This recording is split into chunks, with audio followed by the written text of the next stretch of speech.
Democracy in action. Radia Jerbi founded the independent electoral list called Citizens and We Participate. She's brought her supporters to the city of Ariana to campaign. The second-hand market here is a popular spot where many women shop. Tunisian women come to this market from the surrounding areas. I know Tunisian women are decision makers and women should support each other. That's why we came here today, to make sure these women know that they are important, to enable them to improve their situation, taking part in the elections and being able to choose a list that is headed by women. Very few of Tunisia's electoral lists can claim that. Only about 14% of more than 1,500 taking part in the poll have a woman at the top. Besma Khalfaoui is one. She heads Tunisia's Democratic and Social Union, and she's calling on voters to choose her list in Sunday's poll.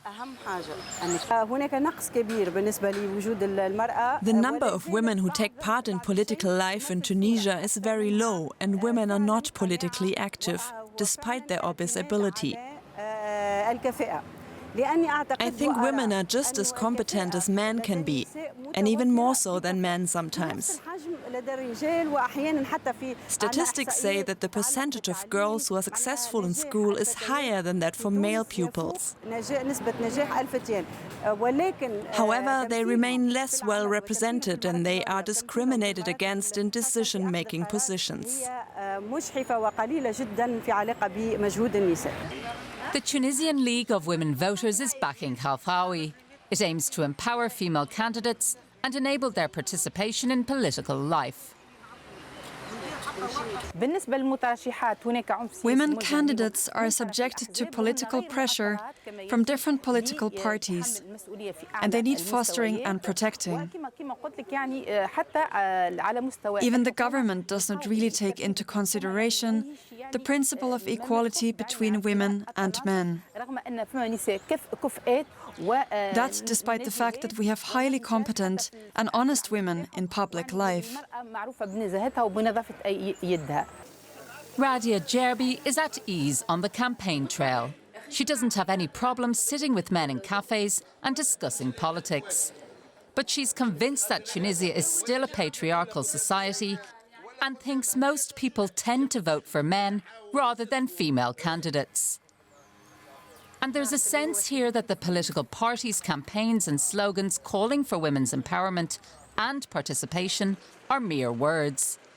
Many of the female candidates standing in 2019 fear their chances may be worse than in previous elections. Well, DW reporter and North Africa analyst Aya Ibrahim is here with me in the studio to talk about all of this.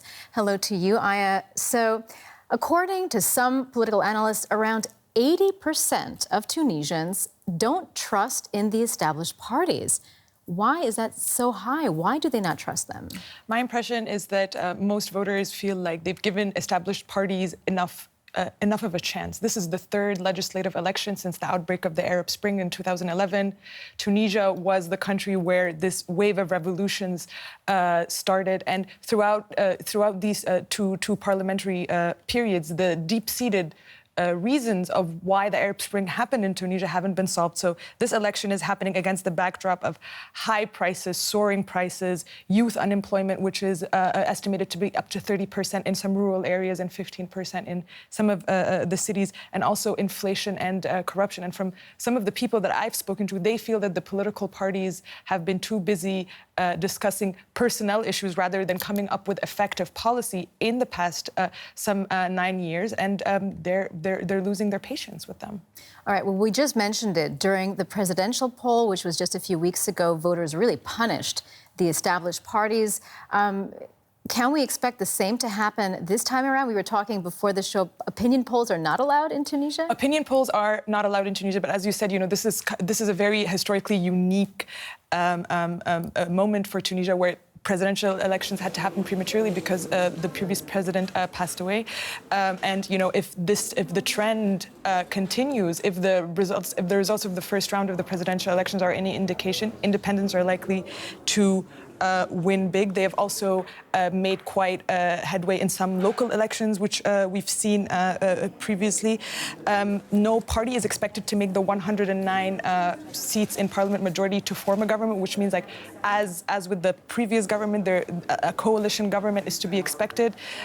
This will be difficult. Coalition making is difficult in any part of the world, and in a place like Tunisia is likely to take more time and lead to more frustration. But independents are expected to make big gains as well. All right, so it may not be easy to form a government, especially if coalitions are involved.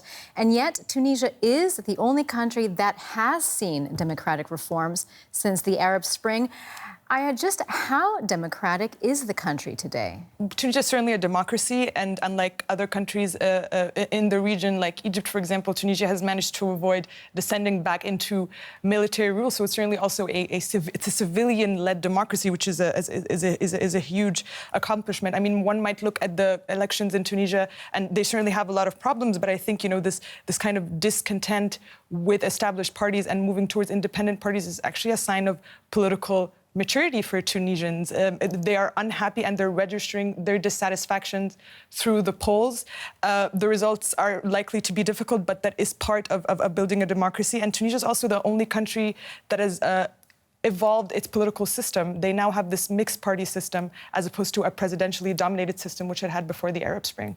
All right, DW's Aya Ibrahim, always great to hear your insights. Thank you so much.